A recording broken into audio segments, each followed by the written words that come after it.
नमस्कार बच्चों इसके पूर्व के वीडियो में हमने पार्टनरशिप से संबंधित कई सारे देखे वीडियो। अब इसी का एक पार्ट होता है कमीशन की गणना। तो यहाँ पे मैनेजर्स को कमीशन और साझेदारों को कमीशन दिया जाता है, क्योंकि हमारे जो साझेदार होते हैं वो अपने एक्टिव पार्टनर जो होते हैं, जब वो अपने संस्था के संचालन में अपना टाइम देते हैं, सेल्स का कार्य देखते हैं, तो उसके बदले में मेहनत के रूप में, पारिश्रमिक के रूप में, रेमोनेशन के रूप में उसको क्या दिया जाता है? कमीशन दिया जाता है। तो कमीशन की गणना हम कैसे करेंगे? तो सर्वप्रथम इसमें कई बार आपको प्रश्न में क्लियर कर देता है कि प्रत्येक वर्ष एनुअल उसको पार्टनर आपको 5,000 रुपये कमीशन दिया जाएगा। तो आपको कोई कैलकुलेशन करने की जरूरत नहीं है, डायरेक्ट हम क्या लिख देंगे, profit and loss appropriation account के डेबिट में कमीशन ऑन पार्टनर्स, और जिस पार्टनर को दिया जा रहा है उसका नेम लिख करके लिख दिया जाएगा। और जब क्या बनाओगे आप पार्टनर्स कैपिटल अकाउंट बनाओगे, तो उसके क्रेडिट साइड में जिस पार्टनर के कॉलम में, उसके कॉलम में उसके रेमोनेशन को, उसके कमीशन को क्या कर दिया जाता है? क्रेडिट कर दिया जाता है। बच्चों कैलकुलेशन पार्ट जब आता है, जब आपको क्वेश्चन में कहता है यदि प्रश्न में साझेदारों को सकल विक्रय का 10% कमीशन की दर से दिया जाएगा, पार्टनर को ग्रॉस सेल का 10% कमीशन दिया जाएगा कहता है, तो उस समय आपको क्वेश्चन में क्या दिया जाएगा? अकॉर्डिंग द क्वेश्चन आपको सेल दिया जाएगा, ग्रॉस सेल दिया जाएगा, टोटल सेल दिया जाएगा। तो उसका फार्मूला होता है टोटल सेल्स या gross sales into rate of percentage upon 100, सकल विक्रय गुणित दर बटे 100।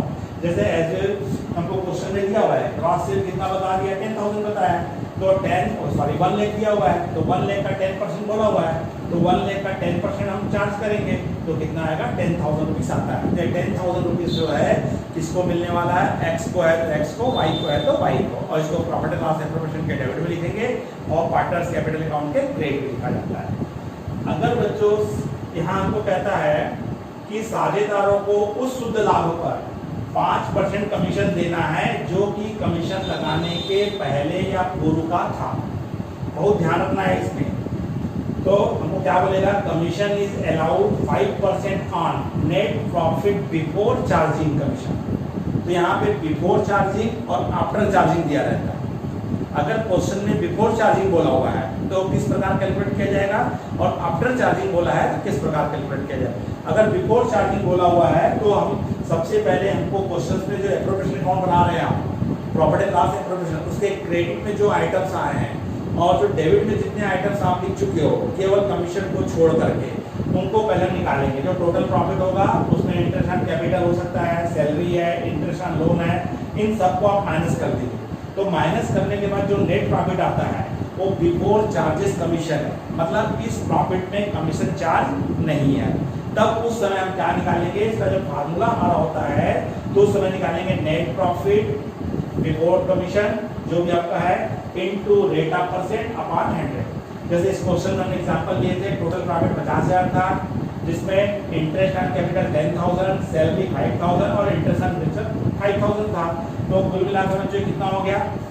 ये हो जा रहा है 20,000। तो 50 में से 20 माइनस किया तो कितना प्रॉफिट आया? 30,000 आया। इसमें कमीशन चार्ज है क्या? नहीं है। अब इसको चार्ज कर देंगे तो 30,000 इंटू 5 अपॉन 100, 30,000 इंटू 5 अपॉन 100। तो इसका क्या निकल के आ जाएगा? 1,500 रुपीज क्या आ गया? कमीशन आ गया। इसको प्रॉफिट एंड लॉस अकाउंट के डेबिट में लिख दीजिए, कमीशन एक्स का कमीशन, वाई का कमीशन, जिसमें किससे रिलेटेड हो।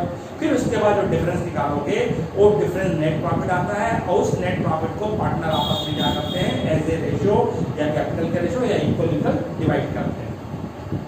अगर यदि बच्चों आपको प्रश्न में दिया है कि साझेदारों को 5% की दर से कमीशन घटाने के बाद या पश्चात आए हुए लाभ पर होता है, अर्थात आपको बोलता है partners allowed a commission at the rate of 5% on net profit after charging search commission होता है। क्या बोल दिया? यहाँ पे क्या शब्द का उपयोग हुआ है? पश्चात, बाद का उपयोग हुआ है, जिसको हम क्या कहते हैं? आपको आफ्टर चार्जिंग।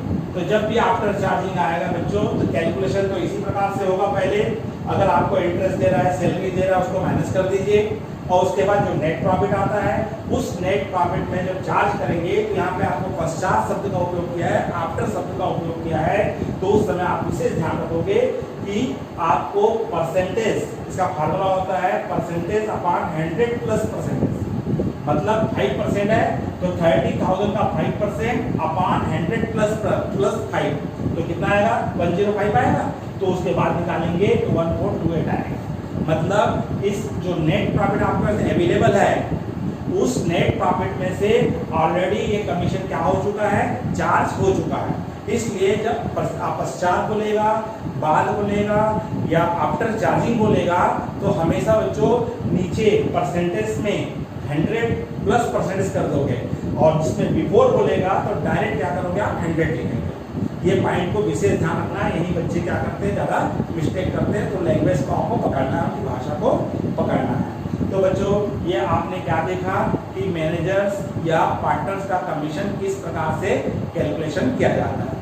बच्चों आप इस वीडियो को अधिक से अधिक लोगों को शेयर कीजिए, लाइक कीजिए और सब्सक्राइब कीजिए। बच्चों इसके बाद और हमारे पास और वीडियोस आएंगे, उसको देखते रहिए। नमस्कार।